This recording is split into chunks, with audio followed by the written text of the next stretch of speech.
Welcome everyone to the Ask an Architect show. I'm back here with Carrie Parker, Stephen Parker, a little couples edition of Ask an Architect, and here on the eve of the Valentine's Day, I thought it was appropriate and relevant for what is ahead of us here on the calendar. So Carrie and Stephen, for anybody who hasn't seen your previous episodes, both alumni of the Ask an Architect show, give us the quick origin story of your own personal journeys. So that 90-second, who you are, where you came from, where you are today. Carrie, we'll start with you. All right, so my name's Carrie Parker. I am an architect at CannonDesign here in the Arlington, Virginia office. I'm originally from Dallas, Texas, and went to Oklahoma State for my 5-year B-Arch. And after, and I know I may have said this before, but it is a big part of my journey here. After meeting Stephen and getting married, moved up here where he was finishing grad school at University of Maryland, and I've been here ever since. Cool. So Dallas to Oklahoma State to DC. Yes. Cool. Stephen Parker? Yes, Stephen Parker here, an architect and healthcare and planner in the DC office of Smithgroup. Originally from Myrtle Beach, South Carolina, where I started interning at my first firm when I was 15, Pike McFarland Hall Architects. I was there throughout high school and undergrad. When I went to Clemson University for architecture school. Then did an internship at a school district I worked for, AECOM, and a medium-sized developer-driven firm here in DC. And went on to grad school at the University of Maryland, focusing on wounded warrior polytrauma care, and then got my job at Smithgroup in 2014. So Clemson, University of Maryland, Washington, D.C. Yep. Here we are today. Mm-hmm. So I want to dive right into your day-to-day realities. What it's like as an architect. That's part of what we're doing on the show, is behind the scenes of an average day as an architect.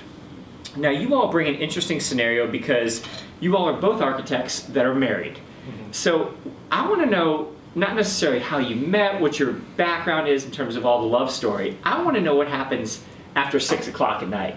When you guys get back from the office, what is that reality like?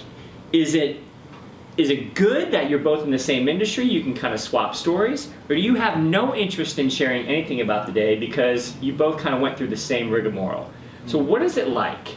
So Carrie, you start us off. Well, we, since becoming professionals, we've both kind of deviated professionally. So I'm more in the higher education world, and Stephen is more in healthcare. Okay, so different sectors. Yes. So okay. So start there. We actually don't have a lot of similar stories to tell. Okay. But maybe some client horror stories can be shared, and there's some Clients are never terrible. What are you talking about? We will maybe talk about our day in that way, but for the most part, we actually don't talk about work. Yeah, I mean, sometimes we're going to relay like a particularly funny story if you're doing something in CA and you're like, how did they build that? Why did they build that? Or sometimes a client request that just came from left field, and we'll commiserate over something like that, maybe we've gone through something similar but not exactly the same. Other times, we spend a lot of our time once we get off work. 6 o'clock may be a little early for us, but we might go home. We are constantly doing something with DIY.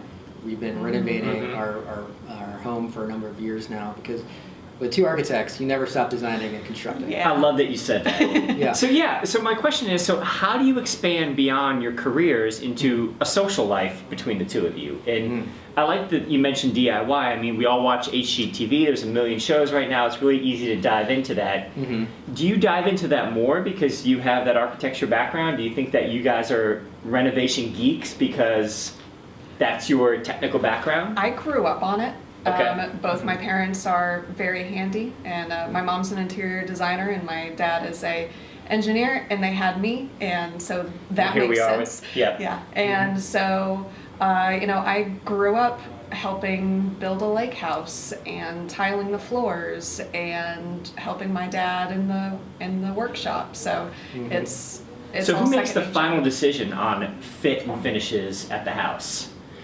Well, that Yeah. clears that up.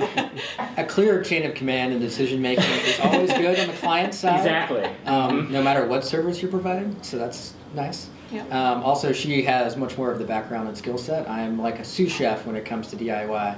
I'll give you the hammer and I'll spec the materials and I'll do a lot of logistics, but I leave it up to her, and she's got many more artistic and crafty kind of skills for that type of detail, I would say. So we play off each other's strengths and stuff. I might be able to get some free materials or work with a product rep or find something interesting, whereas she was like, no, this is the way we want to put it in. He's So- also colorblind, so I can't trust his judgment in colors. Yeah, I'm with you, Carrie. I wouldn't go that route either. So let me ask you, we talked a little bit about DIY, but Yeah. what about formally, professionally? Have you guys ever thought when you come home, hey, could we work together? Is there an opportunity for us professionally in the future? Do you all ever envision yourselves owning a firm together or having a professional career together in the future? In the future, yeah, we've discussed this on more than one occasion, especially after you get out of school and you work for a little bit and you think about what's your sort of next step. We have actually helped our neighborhood association, our condo association, with a number of small projects.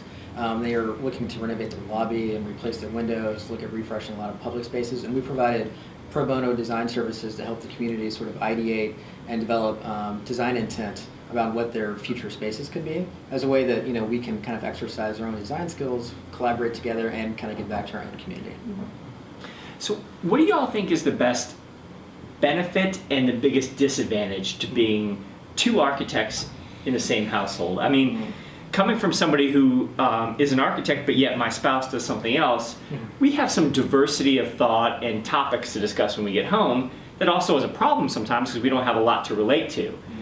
For you guys, how do you see the benefits and the disadvantages? What are they? We definitely speak the same language, That's and good. when it comes to scheduling, you know, there's a lot of empathy, which is kind of why you see that happening in school, architecture students coupling up, because not Yeah. everyone can really sympathize with the passion and Long hours. and long hours that it really takes. So, And we geek out together a lot. You know, when we travel. Oh yeah, when we travel together, Yeah. we're definitely sketching and looking at buildings, and not looking at anything else. We're very geeky that way. She's very good at like doing watercolors on the road, and so she's always trying to find the perfect spot. And I'm always looking. Oh, you should go over there. That's a good vantage point for something. So we do geek out that way. Disadvantages would definitely be what they always tell you is that during every economic downturn, which in the construction boom That's and bust interesting, cycle, yeah. when you have both partners in the same industry at the same time, there's a tendency, oh, well, you know, we know that this economic cycle is one of the most well-known in modern human history. You should pretty much try to diversify your income streams or find different ways. In our case, we work at different firms, we work in different sectors, and we work with places that we think have really good culture and really good benefits. And I think they respond to our passion and our drive for what we want at this point in time of our careers. Well, Stephen, so many good nuggets there. First of all, the diversifying your life portfolio. We talked about that on the show several times.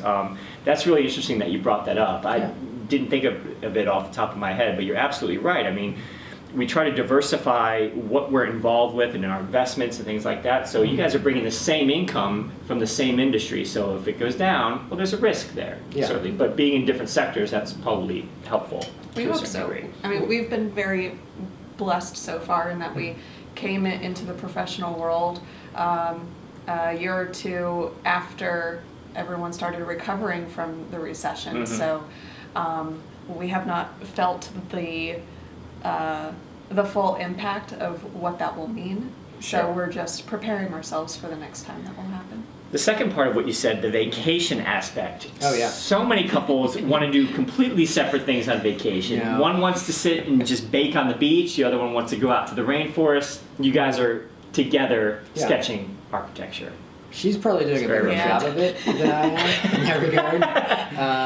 That's for sure. But you know, we had a chance to go to Vancouver, or Portland, and Seattle, and just kind of enjoy that road trip, or go down the coast between San Francisco and San Diego. And we were always stopping and finding interesting places to kind of see and go. And we finish each other's sentences like, no, let's go there. together at the same time. Yep. Yeah. I think that's interesting. Yeah. Let me ask you about the difference between, Carrie, I think you mentioned, dating in architecture school versus being together now in the professional world.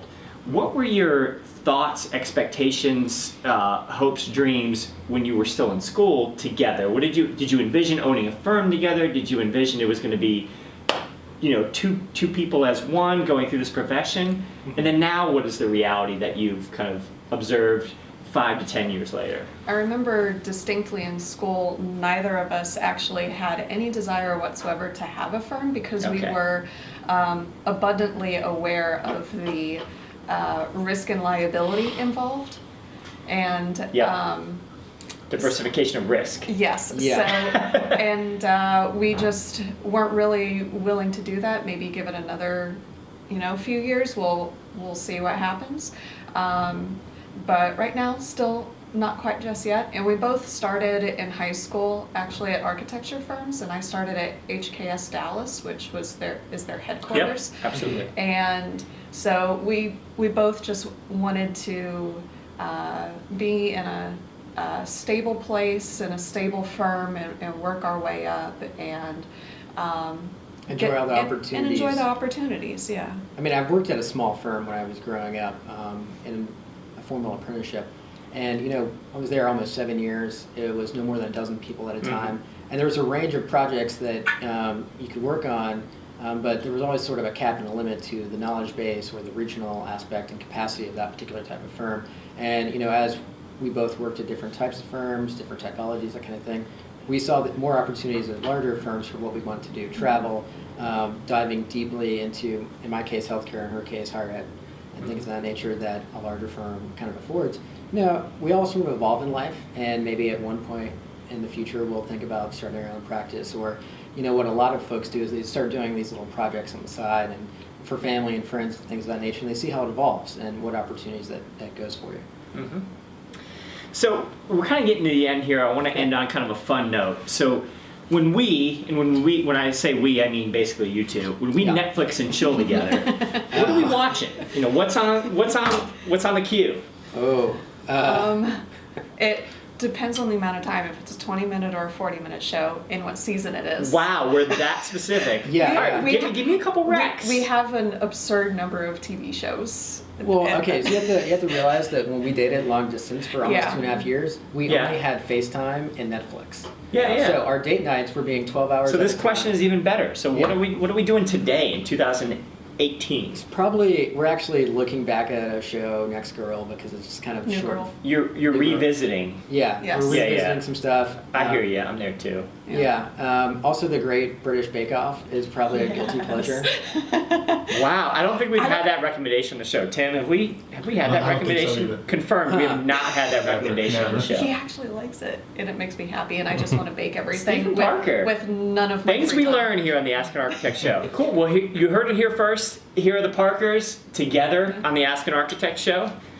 Carrie, Stephen, thanks for joining us again for round 2. Yeah. And we'll see you next time on the Ask an Architect show.